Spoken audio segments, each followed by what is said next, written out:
And welcome to this week's edition of Break the Bank. I'm Jeff DeForest. Very happy to have you guys with us once again as we get into week number 5 of the National Football League. Another stellar card of college football games. And before we get going, we also have a ton of baseball. I'm a big fan of postseason baseball. I witnessed personally yesterday a major meltdown on the part of one Mike Jones as he was watching, and nothing stresses you. You're like De Niro in that movie, The Fan. I don't know if you ever saw that, Mike. Now we're around at a bar listening to some live music. This bar is not necessarily oriented towards showing sports. They do have sports on the screens. Sometimes you have to try and get the attention of a bartender there, which is not very easy, and say, "Hey, could you take CNN off and put like the Yankee game on?"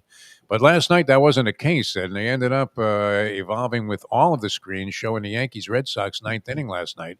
So I had the pleasure of going through all of the various emotions and anxieties that you have. And I mentioned that movie, De Niro and the Fan, because there's nothing you despise more than the lack of fundamentals that are often on display when it comes to Major League Baseball. It was a splendid day for it. And we'll get into that. Introduce the crew to you. Mike Jones, of course, is right there front and center. And Frankie G is back with us. Those guys coming off a 2-3 week. I was 3-2 last week. So if you picked the right games that we suggested for you, you came out of it okay. But we're going to try and do a little bit better this week as we push forward with more knowledge, more wisdom, and more insight. But yesterday was fantastic. I love postseason baseball, Mike Jones, like you do.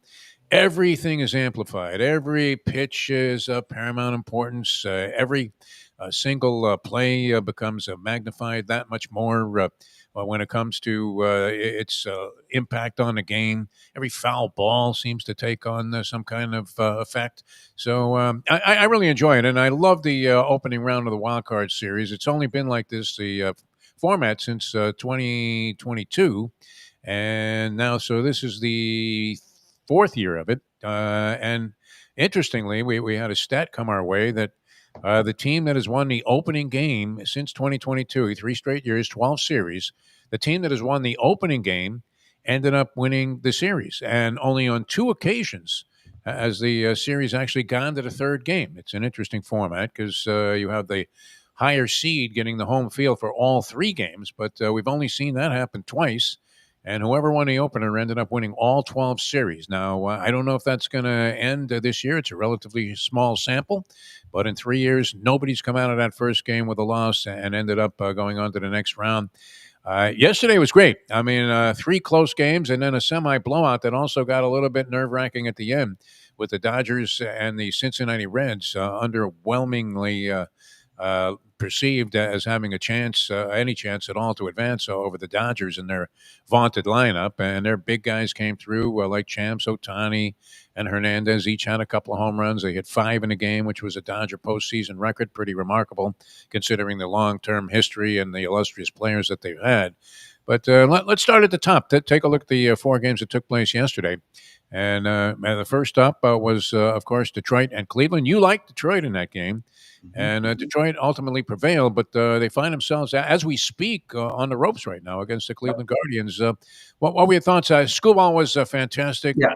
We've seen many great pitchers out there for Detroit in postseason play over the years. Jack Morris, a determined SOB. And you had Verlander pitching for the Tigers early in his career. Of course, you had the great series with Denny McLain, a 30-game winner, and then Mickey Lolich winning 3 games against the Yankees in a series. Absolutely fantastic. But what were your thoughts about that first game? And then we'll just go right through them all here real quickly, the games that took place yesterday in Major League Baseball. Yeah, great pitching matchup in that first game. Williams, who almost threw that no-hitter perfect game earlier in the year where he threw like 118 pitches, I think, against the Mets. And then Screwball, who's just been a perennial Cy Young Award winner, lefty, get it over 100 miles an hour. I think he hit 100 in the 7th inning yesterday. Very tough guy to hit. But the interesting part of this game was at the end of the game, the fundamental part of baseball is that they commit an error on a ball up the middle by Ramirez in the bottom of the 9th. And Ramirez, the shortstop, bounces one in, and Torkelson goes off his glove. He can't find it. Ramirez gets the third. Nobody out, runner on third. And again, they can't get the tying run. And then it happened again with the Padres, where they had a runner on up 1-0 lead with Bogarts on third with nobody out in the 2nd inning. Don't bring them in, eventually lose 3-1. As do the Yankees. We talk about at length, and we were together to watch it last night, where the Yankees have bases loaded, nobody out in the ninth inning, and can't get a runner home. And I think the fundamental part of baseball is what we're seeing is the hitters are more looking at long balls throughout the regular season. They're looking more or less at bats. The money ball type baseball doesn't want to give outs away, so the sacrifice bunt is basically taken out of the game. The movement of runners isn't really important. They want to hit the ball for hard through the infield, through the outfield, exit velocities, and I think it takes away from the game. And that's what I think you see as a bettor is you get frustrated when you're sitting there thinking, well, you need a total or a game, and you're sitting there watching this going, they don't want to manufacture runs.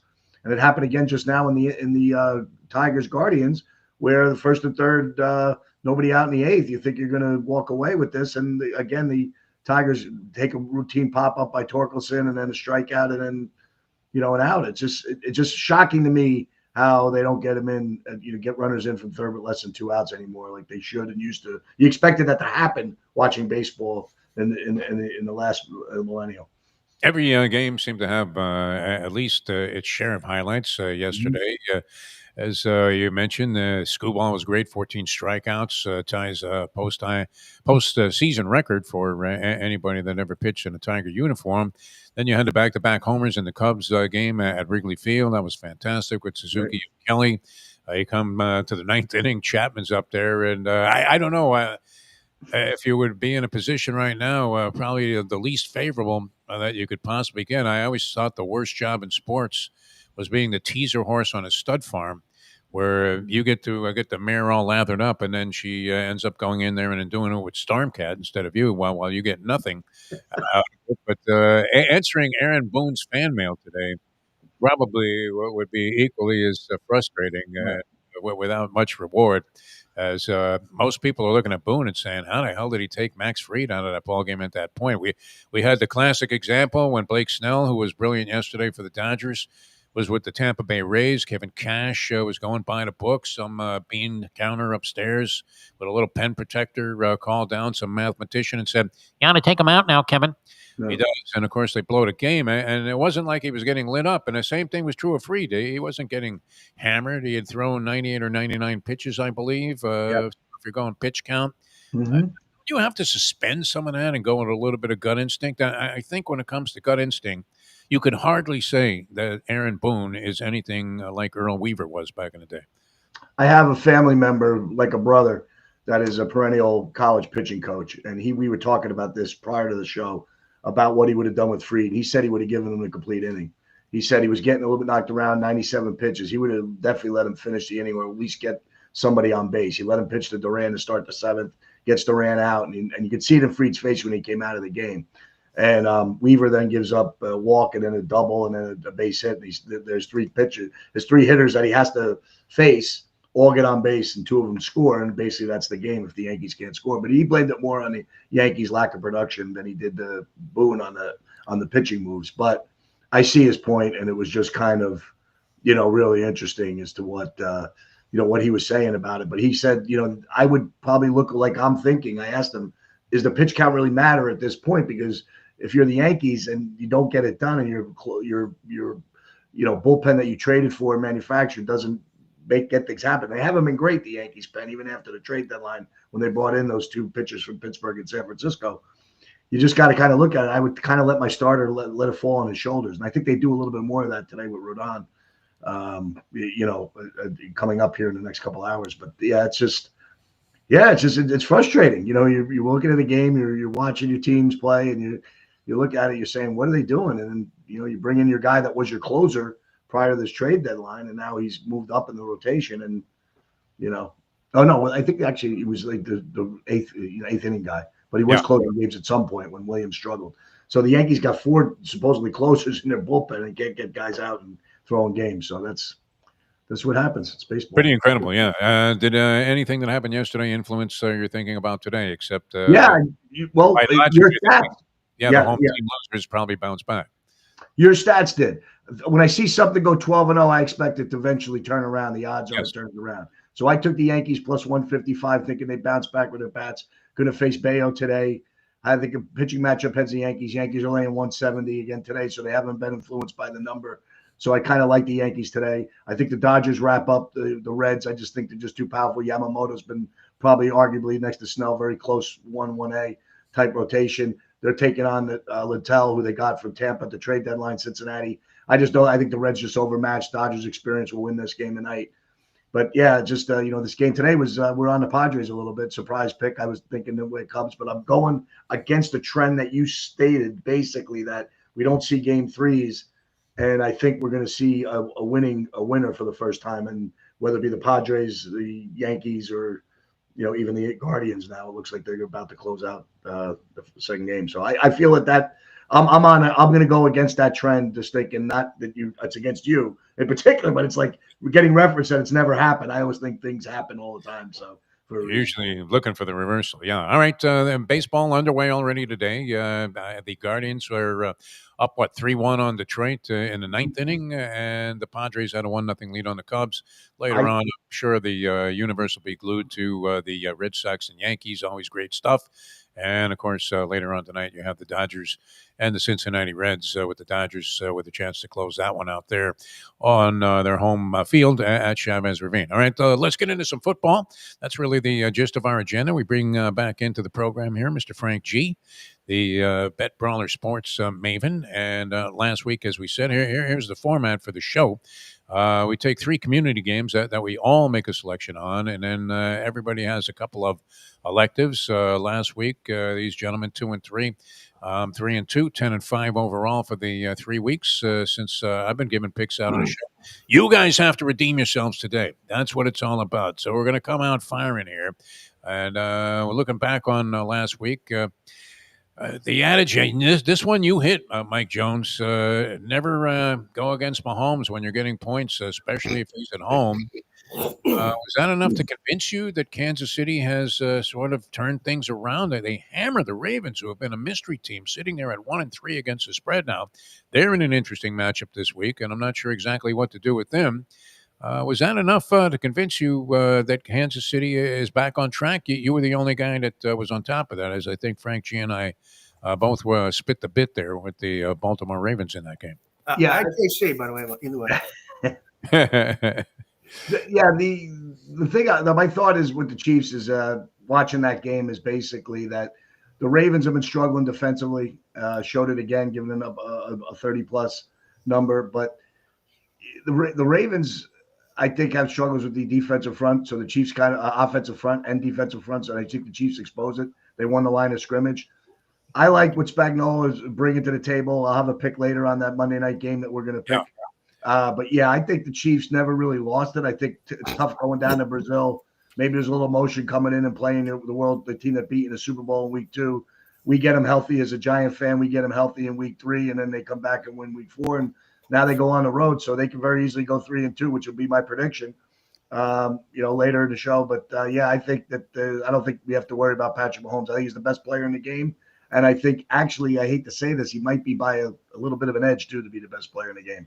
So I think when you have him in your fold and your back pocket as a home underdog, it's hard to really go against it, even though we lost with Philly. But, you won last week with Baltimore. All right, it's going to be an influence on one of our community games that we're going to select here in just a few minutes. Frankie, anything stick with you from last week? We all went down in smoke and in flames with the Georgia Bulldogs, and that was ugly.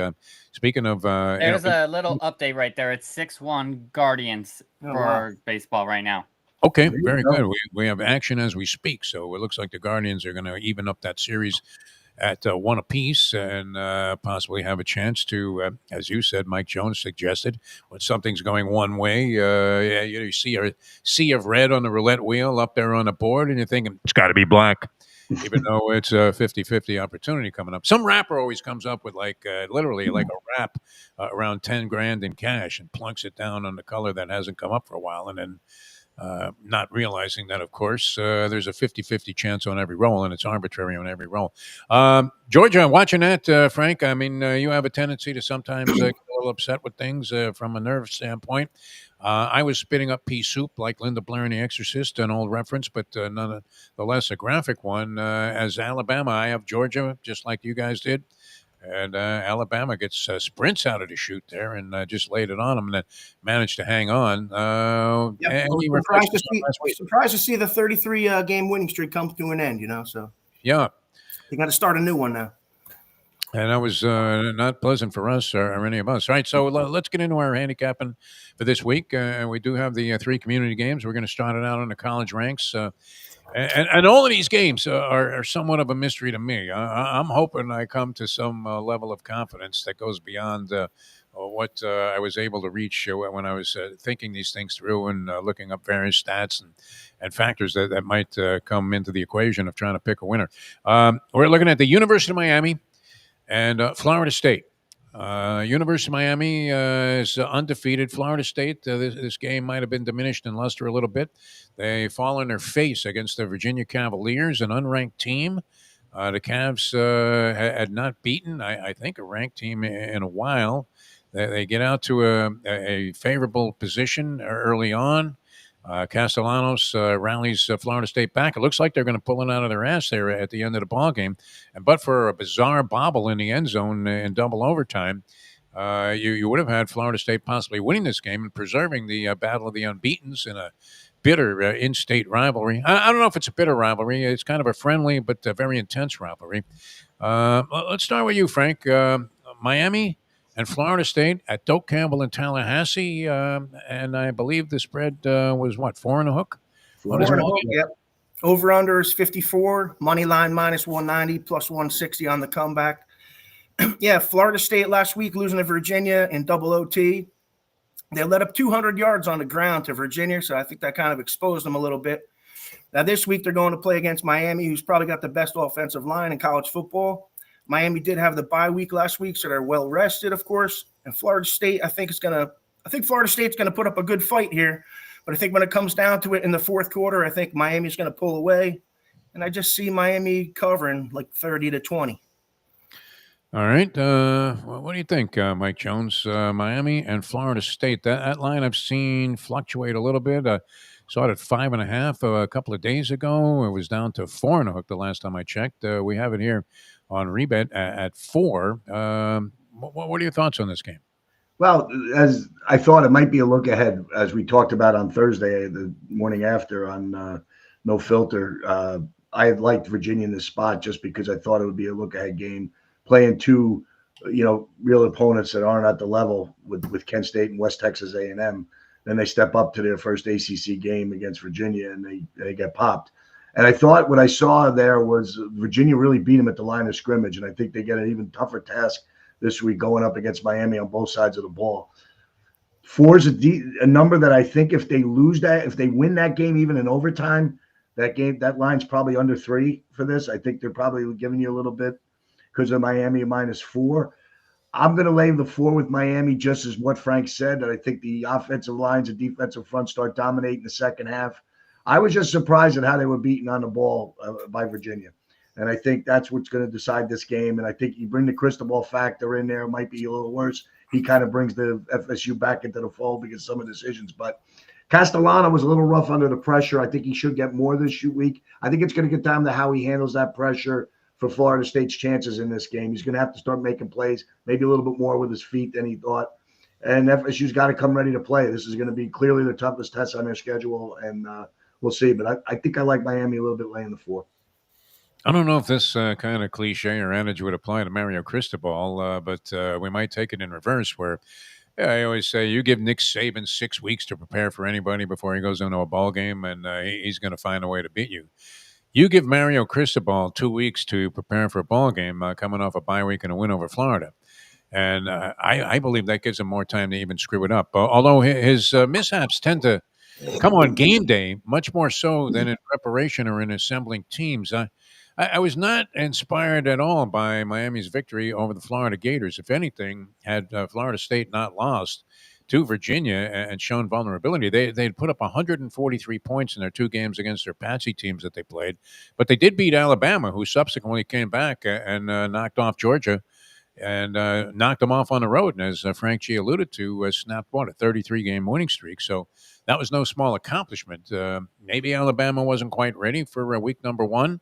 It's possible, but you can't imagine that the Boer is poor in regard to preparation, having all off-season to figure out a way to go into Tallahassee and get a win. And that was a convincing victory But with all signs kind of pointing to the Canes, if you look at what they did, the way they let the Florida Gators hang around in this kind of rivalry game, it's a little bit scary. Yet all that being said, and I was going to be the contrarian and go against the University of Miami, giving the 3.5 points that we always put into consideration.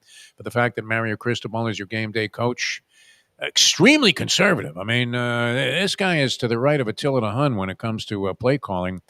Even in games where he appears to have a huge advantage, they could have put Florida away and buried them in that game at Hard Rock Stadium, and you were waiting for him to just drop the hammer on Florida. Lagway, their quarterback, was awful. They had no passing game whatsoever. Couldn't really run the ball. But and looking at this, I'm thinking the interior line play is really going to be what it's all about on both sides of the ball. And I believe Miami really outmans Florida State on both the offensive and defensive front. You know how much that can mean, Mike Jones, from your days there with Parcells and the New York Giants. And we're seeing this across the NFL and all levels of football now, where who wins in the trenches ends up winning. Now, even though the dogs are barking here in favor of Florida State, are we going to be in unanimity once again on the college game that we have on the mandatory schedule here? I'm thinking Miami's going to eventually just be too tough for Florida State. And in spite of the fact that the rivalry might spark up the Seminoles to be a little bit more effective in this game early on than they were against Virginia, I think the wear down and grind down factor is going to come into play here. Carson Beck is not afraid or immune to the idea of playing in hostile environments, having played on the road in the SEC for a couple of years. So I'm not sure that's going to shake him up. And even though I haven't been extremely impressed with some of the things that he was doing in the passing game, I think he's been a little bit lucky to be regarded so highly in the Heisman Trophy chase. I'm going to go ahead, like you guys, and lay the 4 points with Miami in this one and figure they probably prevail somewhere between 4 and 10 points in the game, and make a shot with what I think is the better team and the stronger team up front. So 3 votes for Miami in their battle against Florida State. We'll see how that turns out. All right, we're going to move to the pros here for our other common games, and this one's a wild one too. We were just talking about this, Mike, with the Mahomes factor. You're laying points here on the road against a very enigmatic Jacksonville Jaguar team. Frank, we'll start with you on this one. What are you seeing with Kansas City now trying to make it 2 wins in a row after sustaining 3 consecutive defeats? Where do they stand, in your opinion, against the Jacksonville Jaguars, with the Jags getting 3 and a hook at home? Yeah, 3 and a hook, over under 46.5. The Jaguars are a surprising 3-1. The Jaguars are +9 in the turnovers. It's the most in the NFL. So they've had a lot of good fortune here. And the Chiefs got back Xavier Worthy last week. He got 5 catches for 83 yards and 38 rushing yards. So I think they're like a new offense with him. So I think the Kansas City Chiefs offense is back. The defense played great against the Ravens, only letting up 20 points. I'm on Kansas City here. Another favorite for me. I'm going to say 27-20 for KC. All right. Seeing Kansas City by a touchdown. Mike, what's your dissection on this one? My dissection is I think this is Steve Spagnuolo against the Trevor Lawrence run Jacksonville offense. And I see this as being the Spagnuolo type game where he puts Jacksonville in some tough positions.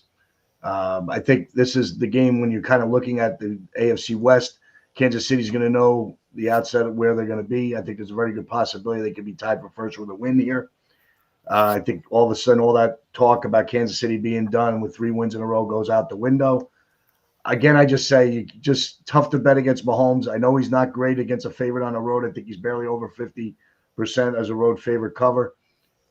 I just like him in this spot. I think they're going to be ready to play. Jacksonville's got a win over the 49ers, which they kind of stole that game. The win over Houston was kind of lucky. Houston coughed it up, and they're a struggling team with only one win against Tennessee. They kind of struggled. Were lucky to win. The Nico Collins fumble basically handed that game to them. And then I also look at the loss to Cincinnati. Now doesn't look like a really good loss to a backup quarterback. And then of course the wins they've had. So they haven't really played this kind of competition. I know the spotlight's on it. I know that's the home dog on Monday night, which is always notoriously bet. But I just think Kansas City brought it together against the Giants and the Ravens here, and I see them with this momentum keep going forward. I'm going to lay the 3.5. Prefer it down to 3. I think we might see that because of the dog Monday night, so I don't think you have to rush to bet this. I think it goes to 3 before 4. I think the sharp money, I think, will probably be on Jacksonville, so don't be afraid to wait on this, but I like Kansas City in the game. Yeah, this is very nerve-wracking for the people out there trying to break the bank, because I'm going to go along with you guys. I misspoke there. Kansas City is actually 2-2. We were talking about this last week, where somebody was going to come out of that Ravens Chiefs game at 1-3 and being a little bit of compromise. But I forgot about their defeat, which wasn't all that overwhelmingly inspiring either. Of the New York Giants, your beloved New York Giants, which led to the change of quarterback. And the Giants, of course, came back with Jackson Dart, putting up relatively modest numbers there. What do you have, 111 passing yards last week against the Chargers, and they ended up prevailing there. And that's an interesting game. I don't know if that's going to be one of your free selections there, Mike, but we'll see what you think about that Giants game a little bit later on. I'm looking at a few things here. I mean, on the side of the Jacksonville Jaguars, they've been running the ball very well. I believe they're second in the league in rushing efficiency so far this season through 4 games. They are 3-1. They're 3-1 against the spread. They're one of, I believe, 6 teams that are 3-1 against the point spread so far. Trevor Lawrence has not been anything spectacular in terms of passing statistics, but they are accomplishing what they have so far by running the ball. And Spagnuolo has not been that great, though, with his defense against the run, Mike. Giving up, I think, 4.9 yards per carry on rushing plays. So they've been relatively ineffective there. So these are factors that would make you think at home that Jaguars might be in this ballgame. But the other side of the equation is you're looking at the Kansas City Chiefs maybe rounding into form a little bit. As Frank referenced, they get back Xavier Worthy. They were able to make good use of him last week. Maybe they do a little bit better this week. And that was impressive what they did. The way they handled the Ravens, who you always like to refer to which team has a little bit of desperation, Mike. And you had to think both of those teams were coming in there, neither looking forward to being 1-3. And they really handled the Ravens in that game. So I think they're capable of going on the road and taking care of business against the Jacksonville Jaguar team that what we saw take an absolute dump. I mean, in their own diapers when they lost that game to the Bengals earlier this year. That was an ugly loss. Not a juggernaut offensively, Jacksonville, even though they've been relying on a little ball control running game, in spite of the fact that they have Trevor Lawrence. I'm thinking the Chiefs find a way to decode the Jacksonville Jaguars. I'm willing to lay the 3.5. A little nervous about the hook, but I'm with you guys. Unanimous again. Should we just go out and get some milk of magnesia and start gargling with it? I mean, we're all shocked here so far. I'm hoping this changes up as we get to our next game, our next community game, which another one of those perplexing ones for me. I don't know. Are we throwing darts this week? We have the Washington Commanders getting Daniels back.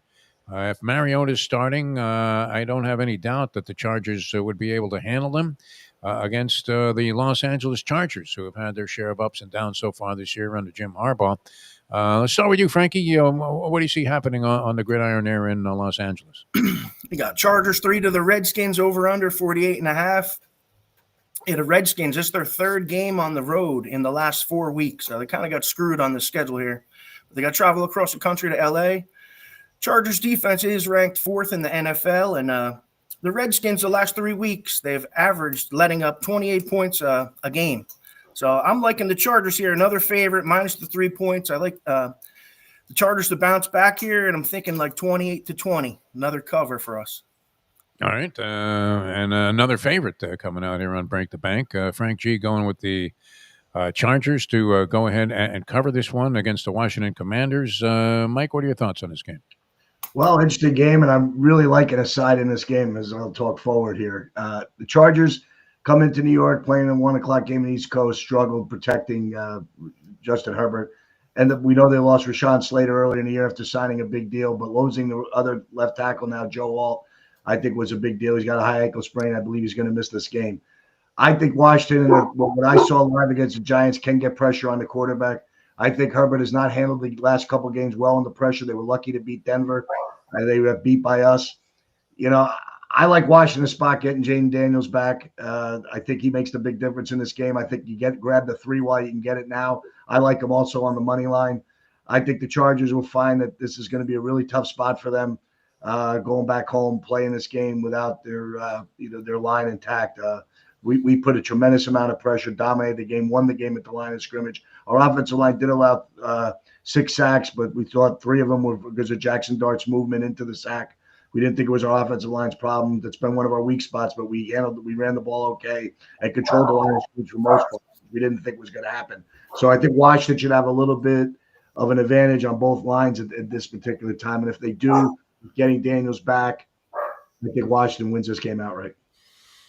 I'm going to side with you on this one. Go against Frankie G and his instinct. The Chargers, did they even have a single fan? I remember when Billy Crystal was like the only fan that was on the side of the LA Clippers, who were the redheaded stepchildren there basketball-wise, naturally overshadowed greatly by the Los Angeles Lakers and their huge fan base there. And you would watch Clipper games even when they had decent teams and there's nobody in the stands. It seems to me whenever the other team scores, when the Chargers have been playing at SoFi, which essentially is the Rams' home field, and was built and designed for them, the place is going wild. It's absolutely nuts. It seems like it's only the visiting team's fans that show up at these games. So I don't know that the home field is that great of an advantage for the Chargers. Certainly it's better than traveling across the country to face that New York Giants team that they lost to last week and traveling 3,000 miles to do it. But and then you do have to factor in and consider the Chargers were able to put pressure on your man Jackson Dart, but he might have been under wraps a little bit, sort of conservative as he walked his way into the 6 sacks. All that being said, I like that Daniels is coming back. As I said, I'd probably favor the Chargers in this one. If Mariota was the quarterback, never been overwhelmingly impressed with him. He's okay, but not as good or electrifying a presence as Jaden Daniels has been. Daniels might be going through a little bit of sophomore jinx, so we'll see if the league is catching up with him a little bit. But that being said, his return and the loss of the 2 tackles that you mentioned, Mike, pretty hard to go into a game without your starting offensive tackles and compete with a team that, at least from a talent standpoint, probably is your equal or maybe a little bit better. So I'm going to take the 3 points with the Washington Commanders. I think they have a chance to win the game outright, and getting 3 points is a lot more attractive and appealing to me than laying them with the Los Angeles Chargers in this spot. So I'm going to say Commanders plus the 3. So we finally have a little dissension on the show. Frank G. boldly stepping out there and backing the home team. Mike Jones and I saying, go ahead and take the 3 points with the Washington Commanders. All right, we're going to get into a couple of freelance picks here in a couple of minutes on the program. Stick with us. Don't forget, you can make all your plays right there on Rebet, outstanding site that a lot of people are really enjoying. I know, Mike, you become a big fan of the proposition bets and the in-game betting, so Rebet is the place to go to satisfy all of your degenerate needs and the immediacy that you need sometimes to go ahead and place a wager when you just have an instinct that somebody's going to break off a run for 10 yards and a touchdown. Boom, you're right there on Rebet. You can get your money in and get paid. Very reliable, and everybody that has been involved with Rebet seems to be extremely satisfied. So check out all of the action that they have for you and all of the incredible opportunities available to you on Rebet. And we'll come back and give you some more games to bet or consider in just a moment. Hi, I'm Joe B, founder of Joe B's 100% natural free-range bee pollen, and I want you to feel great. $99 gets you a 6-month supply, and this 7th month is absolutely free. The shipping is free. Joe B's is bee pollen, simple natural nutrition loaded with natural vitamins and minerals. There's only one place to get Joe B's, and that's from me, Joe B. What are you waiting for? You will love my Joe B's, and if you don't, then I will gladly refund your money, no questions asked.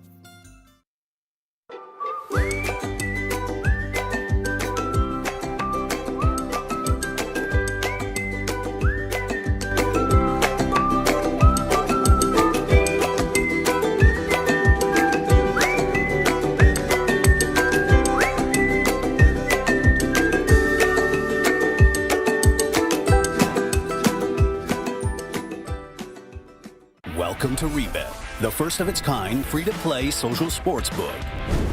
Let's put some money on the game tonight. I can't. I'm broke. We'll just use the coins. coins? Use Rebet coins for a free and fun betting experience while gaining in-app status. And for the betting enthusiasts, use our sweepstakes model to redeem real money rewards with Rebet Cash. So New York to cover the spread? They're -10, bro. It's a lock. For those who might not get the lingo, use our easy-to-read lines to bet like a pro. And for those with a competitive friendship, Dallas is going to crush Philly tonight. Man, put your money where your mouth is. I bet. compete directly against your friends through our peer-to-peer betting feature. Bet on over 60 major sports leagues with Rebet's dynamic social sportsbook, featuring more than 3,000 diverse betting markets for an unparalleled experience. And with our social feed, you can share your bets with your friends. See a pick you like? Double down with a click of a button. This is Rebet. Welcome to sports betting made social. Legal in 47 states.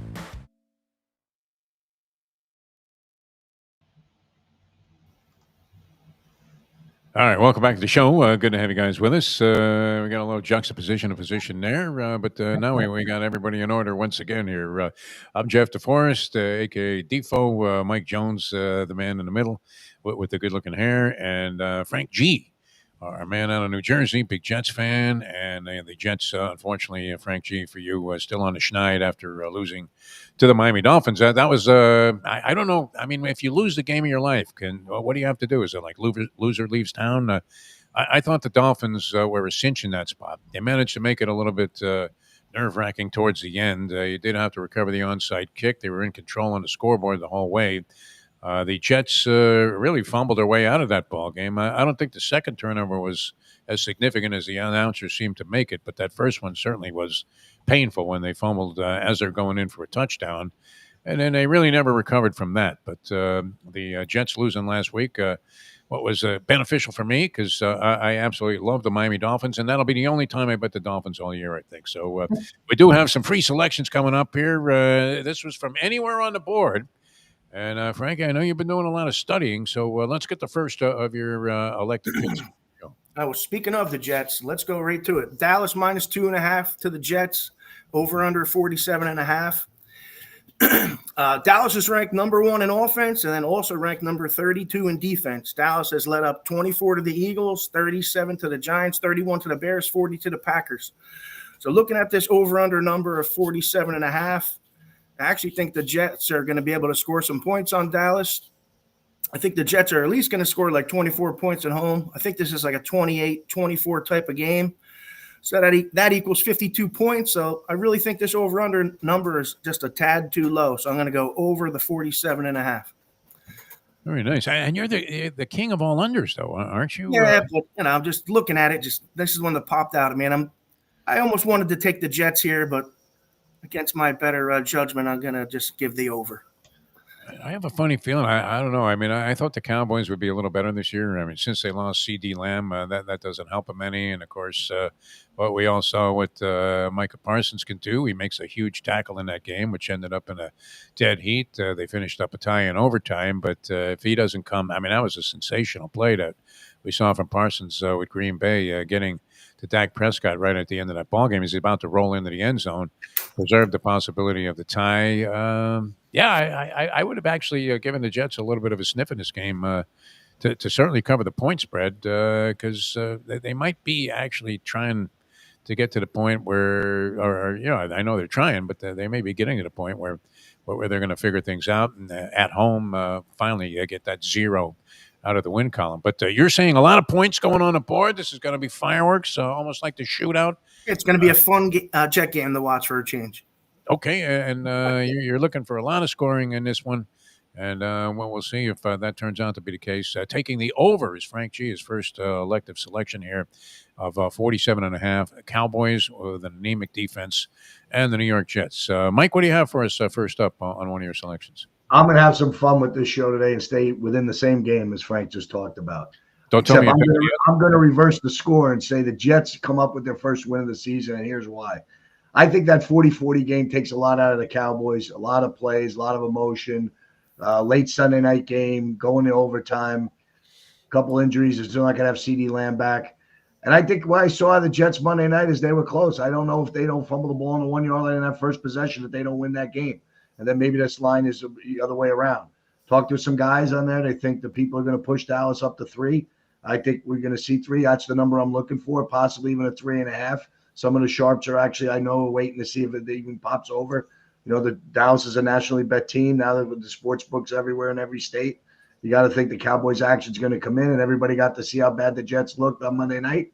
And I look at this like it's not a week-to-week league. I think you're going to see that the Jets were pretty competitive in every game except for Buffalo, and I think they're due to get a win, and I think they get it in this spot.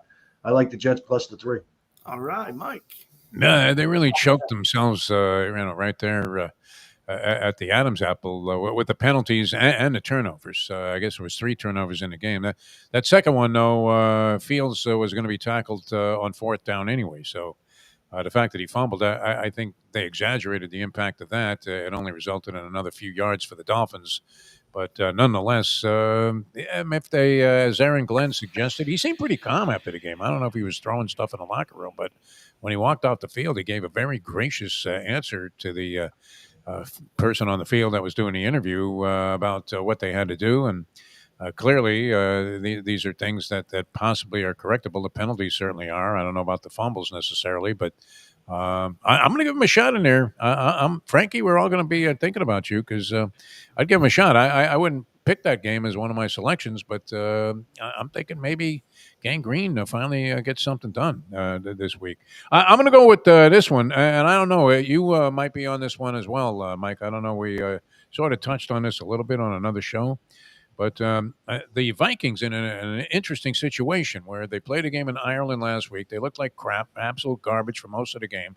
Finally rallied late against the Pittsburgh Steelers. Ended up losing nonetheless.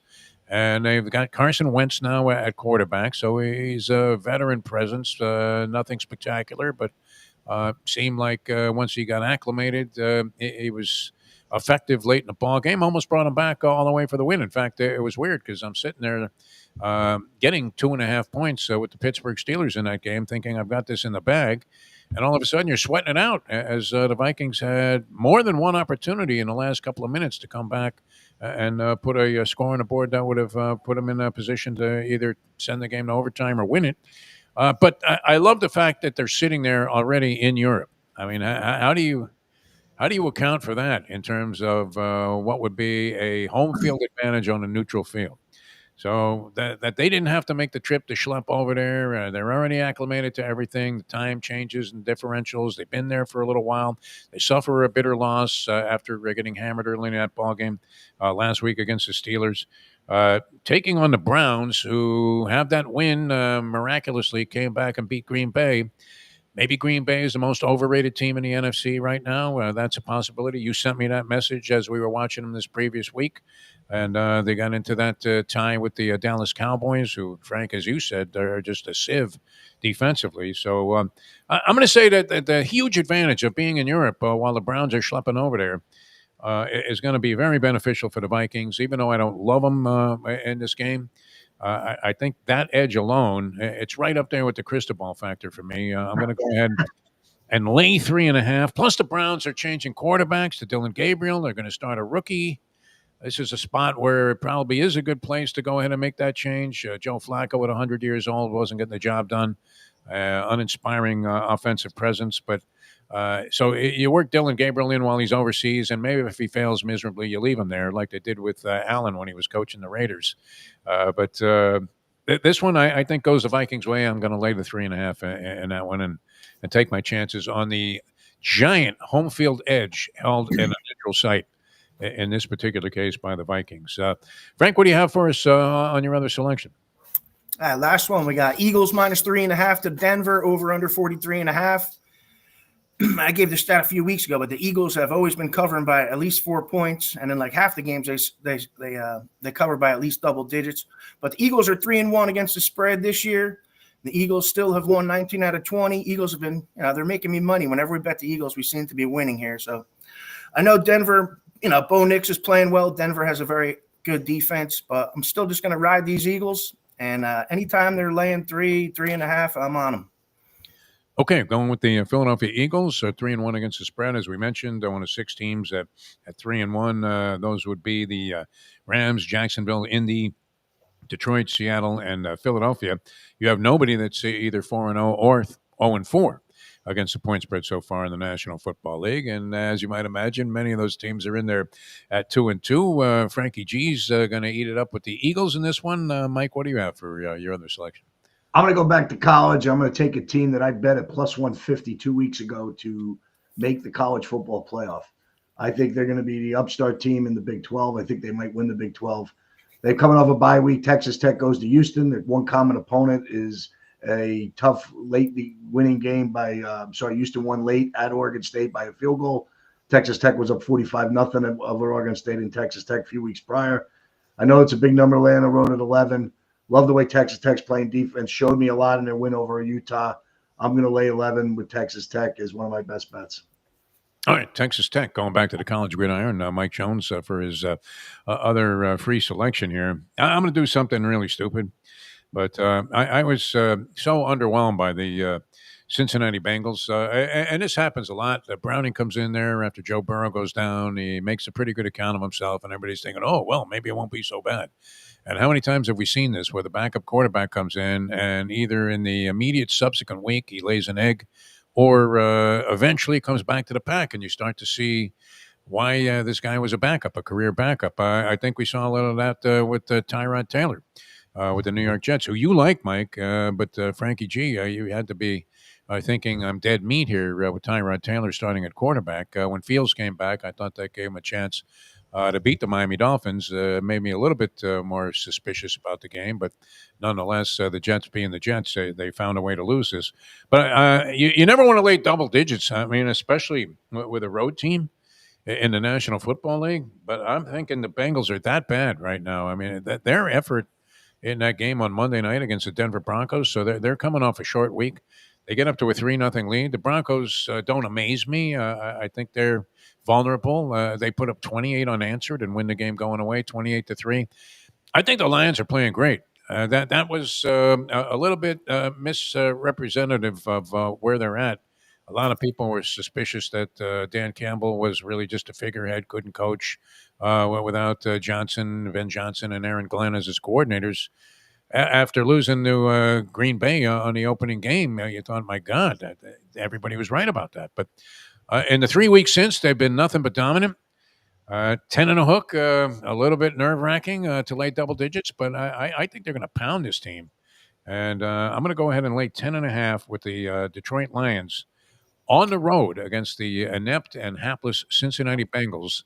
And figure the Bengals are now replacing the Saints as my team to bet against no matter what the point spread is. I don't know. You guys have any thoughts on that? I got one for you. Well, Frankie G will love this one. It says 2017, home underdogs of 7 or more up until week 9 are 21-1. Jeff DeForest is saying they're going down. Cyanide cap. I'm going to take a cyanide cap. Wait, I got to. So you know, the guy who gave out that stat is picking Detroit, and he's very smart, so don't feel too bad. He said it's hard to go against that stat. He's actually on the Lions, but he said, just so you know, I'm going against the trend. You know, I like that. After the 12 games, you know, the 12 series that have all been won after the first game in baseball by the same team that won game 1. We've already seen one change. We're about to see another change as I see the Padres are up 3-0. But it's just, you know, I look at that stat and I'm thinking to myself, after that week Monday night game, do they show up? I can't believe they laid 10 at home to Cleveland last week. Now they're laying 10.5 on the road to Cincinnati, which gives them a little bit more offensive threat. Detroit might be missing their starting 2 corners, which means you should be having an advantage for Chase and Higgins. But I go with that stat. I just want to let you know that's a great stat. Plus 7 or more home underdogs are 21-1 before week 9 in the last 7 years. Crazy stat. That's a tough number. It is. Sorry you told me that. I'll be faced with anxiety. I don't know. Do you have any Valium, Frank G, that you can send me in the mail there from your maybe a Xanax or 2. Mikey, how about it goes 21-2, Jeff? How about that? That's what we got. That's what we're going to I just think Detroit has it together, and I know Dan Campbell doesn't mind putting it on another team. He's not one of these guys that's going to pull back. I wouldn't say it was Jimmy Johnson against Notre Dame when Eric Parsegian was puking in the booth up there. Going, they're running up the score. They're running up the score. But I think Cincinnati just really looked bad to me, and I was never a big Browning fan, so I thought that it was always nice to see a guy come off the bench and give a good account of himself coming in and replacing a guy, one of the top quarterbacks in the league like Joe Burrow. But those things tend to stall out. Yeah. Much like my Chevy Vega when I had it, and once you got past 30,000 miles on that vehicle, there was a pretty good chance you weren't going much further. I think that's where the Bengals are at with Browning, and I think Detroit, in spite of those numbers, Mike Jones, is going to go ahead. 10.5 is a dangerous outlay, that's for sure. But Mike, you have any teaser this week, Mike?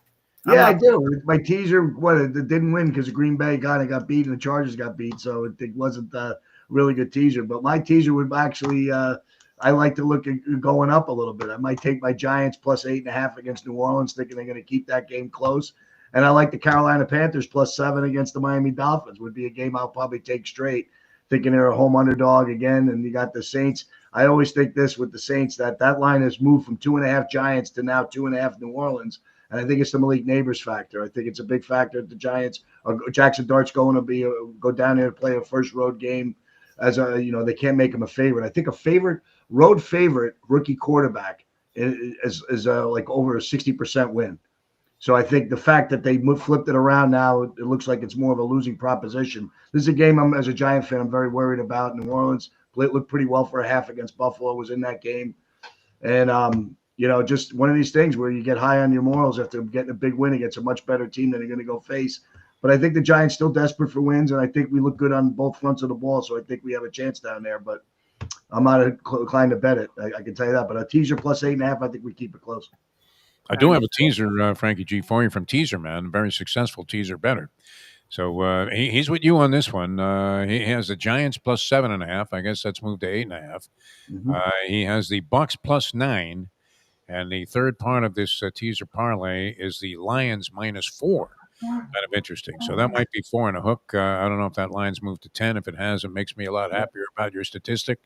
But Teaser Man, known aficionado of this sort of thing, going Giants, Bucks, Lions for his teaser for the week. One of the things, too, one of the phrases that I always hate, it's coach speak.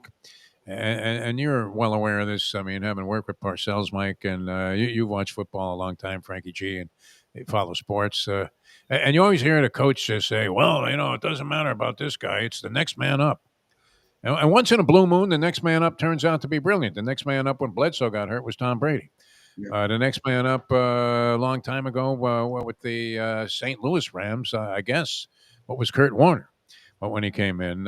So every now and then it works out. But in general, there is no next man up. And it's applicable. You mentioned it with the Giants. They lose Malik Neighbors. There's no next guy there. There's nobody that's going to be able to replace him. I mean, you may get somebody that functions well, but you're not getting Malik Neighbors. And the same thing applies with the Dolphins. Their entire offense, as much as everybody's talking about whether Tua Tagovailoa is a franchise quarterback, we've said it before. He is a franchise quarterback for a mediocre franchise. But the whole offense was built around Tyreek Hill. How much does that impact your wagering, knowing that even with Waller catching a couple of touchdown passes coming out of oblivion, and they do have Jalen Waddle, who's sort of similar. You thought you had the second coming of Clayton and Duper when these two guys were really going gangbusters a few years ago, but he hasn't quite been that spectacular. How do you replace Tyreek Hill in that Dolphins offense, no matter what kind of wild imagination Mike McDaniel might have? Well, I mean, Jalen Waddle knows he's going to get more targets, that's for sure. And they're going to have to find somebody that's going to step up. But Miami struggles blocking, and I think that's going to be a little bit more. You don't have that big threat to get the ball out quick to. So McDaniel wants to save his job. He's going to find somebody that's going to step up and be willing to do that. But in this particular spot, this first game, I think without him is going to be hard. I think they'll adjust and get better. But, they always find these guys are pros, and they all can play. They're all great players, from the college level on up. So I think they'll find somebody, but maybe not this week. I think Carolina's a side there just because of the beating they took up in New England. They played better at home, dominated Atlanta 2 weeks ago. I think that's kind of where I'm leaning that way. All right, the biggest wager that we have to speculate on here is where will Frank G be this weekend? He's at the air show last week. I think he was at the Little Brown Jug the week before. Where are you going to be, Frankie G? Nah, I'm gonna stay home in the backyard here. I am getting ready for the Breeders' Cup. That's in like another month here. Getting ready to ship out there. Ship out to San Diego. Oh, nice. Very nice. Yeah, no, that's going to be a great time. And Keeneland opens up this week, so I'm looking forward to maybe making a little venture up there. Mike, always a pleasure. It was great seeing you last night. Mike, you should see this guy on the dance floor, Frankie G. He was cutting up all the ladies. All the ladies were all over him last night. Please, no. Tipperary pub. A long time ago. Only in the hair. Collar up. I could see him out there. Oh, he looked sharp. He really did. All right, guys. Excellent job, Steve Luker. The man behind the controls, also a good job. And Luke, he's headed for a brilliant career in this profession. So we thank him very much for his efforts. Thanks to the people at Rebet and all of our fine sponsors, Deck 84, Joe B's. These bee pollen capsules will keep you going all day long and make you look young. For Frank G and Mike Jones, I'm Jeff DeForest. Thanks, everybody, on the Bleacher Brothers bandwagon here. We'll catch you next time with the next edition.